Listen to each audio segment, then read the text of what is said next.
do brands really care about the perception of the audience and of the public about me as an influencer or as a creative who is being the ambassador? Yes, brands do. Brands do care. Brands care a lot because even these brands, they have obligations under law. In terms of consumer goods and services, there are those acceptable, good acceptable industry practices. These are things that distinguish a brand. You'll know that this brand has standards. They have policies that they have come up with.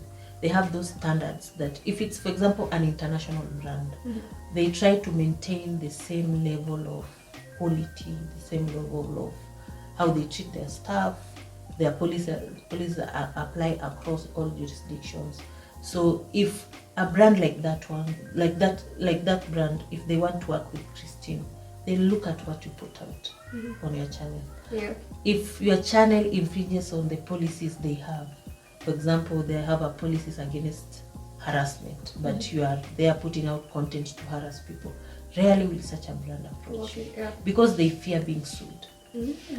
Brands protect their names jealously because they are out there for commercial and they really depend on their numbers, and as long as their name is outside there on the negative, you know, people react. Nowadays it's in the era of the internet, there's nothing you can hide really. So brands really protect their reputation jealously, and that's why I always say, once you are a content creator on this platform, what is your aim? What is your goal?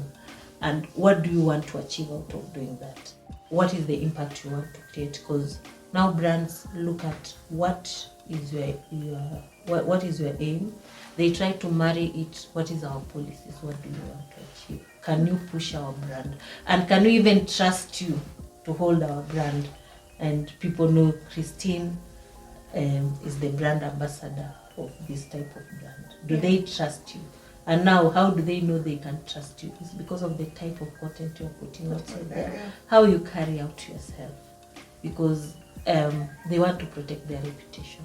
So there are a lot of things, aside from money as a content creator, there are opportunities that can open up for you, which are actually even better opportunities to create more money, apart from what social media platform will give you.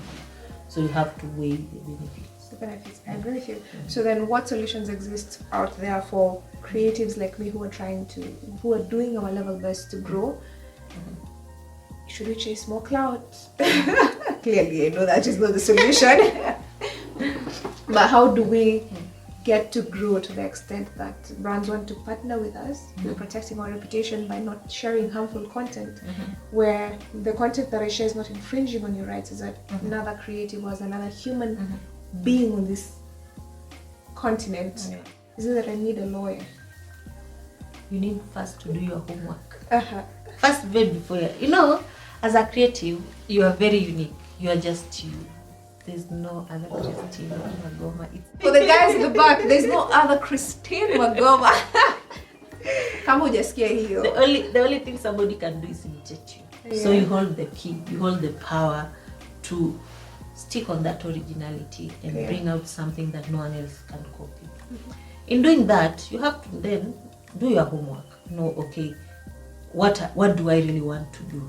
Under which platform? What does the platform say? You map out yourself. Like, these are career path I'm taking. So you sit down and say, okay, for starters, I'll start doing this and this, and then I want people to come in and support me, because content creation, it's a whole costly affair. It's not something you can do it on your own with only your money. You need connections, you need people to come and support your brand, and also for visibility purposes. Once a brand partners with you, the visibility actually increases, you see. So once you map out and know this is what I want to do, it's just like any other career. You just don't walk in front of a camera and start recording and putting out content. No, you have to plan, strategize. Once you strategize, and you now need professional advice, because as a content creator, it depends on you as a brand. There are brand managers, there are people who will advise you on that. A lawyer will come in and tell you the legal part of it. It's so wise. There's nothing wrong in asking. Totally nothing wrong in asking. You can approach someone and tell them, this is what I want to do. Please guide me. You might not afford a professional person, but there are people. Before you started doing this channel, Christine, there's somebody you looked up to. Yeah. There are people who have been there. People who can actually offer a hand to guide you and tell you this is what you are supposed to do. There's nothing wrong in asking. As long, asking one increases your knowledge and helps you avoid some loopholes you would have fallen into. You see, pitfalls you would have fallen into. So there's nothing wrong in asking. Map out yourself, strategize, know what you want to achieve. Once you've started doing this thing, you can always better yourself with time. And do concept notes and send outside there. People are just outside there waiting to see if somebody can really use their platform to tap into the opportunities they have. So never tire from knocking on those doors. That's a takeaway from me. Oh, that's a takeaway for me.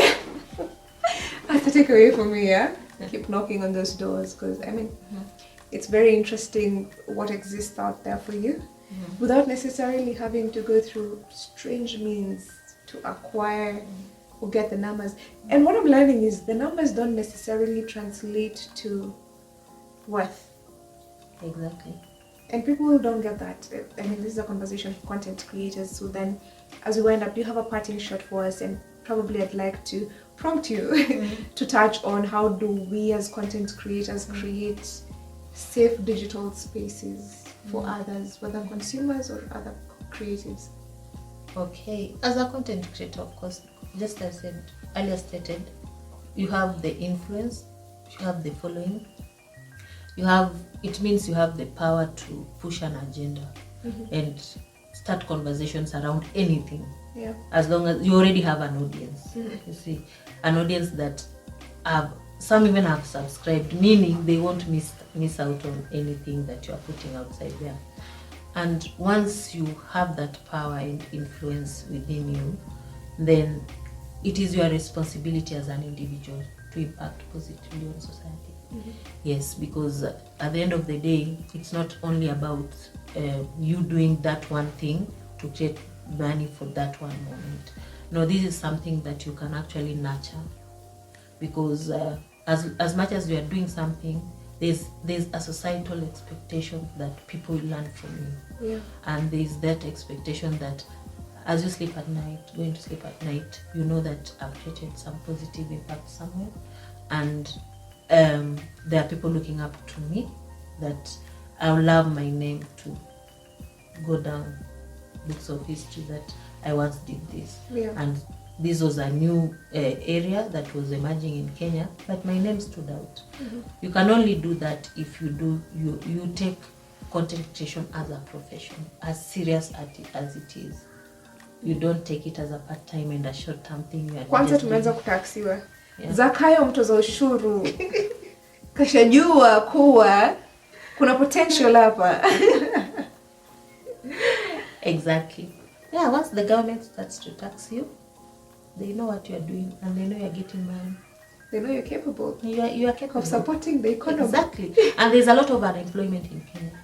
So most people are using the digital space to make money. Yeah. And some are using it to grow their talents, and some are using it to impact society. So it means that this is like a profession like any other. You are paying withholding tax the same as any other profession. So it means you take it to the seriousness it deserves. And for every profession, there are rules that govern it. You look at best industry practices. How comes that somebody in another jurisdiction can do this thing and they get a lot of money? What can I do? What can I add to get there? That's why I say, in as much as content creation is a new and upcoming career in Kenya, it should be taken with the seriousness it deserves. It should be institutionalized. There should be institutions. There should be welfare associations. There should be registered bodies that take care of you as content creators, and in so doing, life on the internet is tough. Yeah, it's very tough, and not everyone will agree with you. You'll be bullied, but you should have somewhere you can always run to. Move at your pace, give it your best. Success comes to those who work for it. Oh, I definitely agree. Nothing comes easy. Just give it time. Yeah. Nothing comes easy. Thank you very much for coming to this platform. I guess what I'm hearing is keep going, keep at it as a creative, but don't be ignorant to the repercussions that exist, the consequences, both good and bad, that exist towards you and for you. Guys, please like, subscribe, and share. If you think we tackled this conversation very well, give us a thumbs up on YouTube down below. If you don't feel like it was really good, or if you have something to share with us that was really good, leave a comment in the comment section down below. If you want us to have more conversations like this, same thing in the comment section. If you feel like she did not tackle this conversation very well, comment section bundle. But be kind, because the law is looking at you, the constitution is looking at you like this. Thank you for sticking around until this time. If you have not watched the previous episodes, please go watch them so that you can get a foundation about this conversation, online harmful content, cyberbullying, and how we can create safe spaces for people, especially the legal backing behind it. Now that our guest here is a lawyer, entertainment law and environmental. Please like, subscribe, and share. Just do what she said. Just do what she said. Like, subscribe, comment, and share. Yeah. Bye. Bye.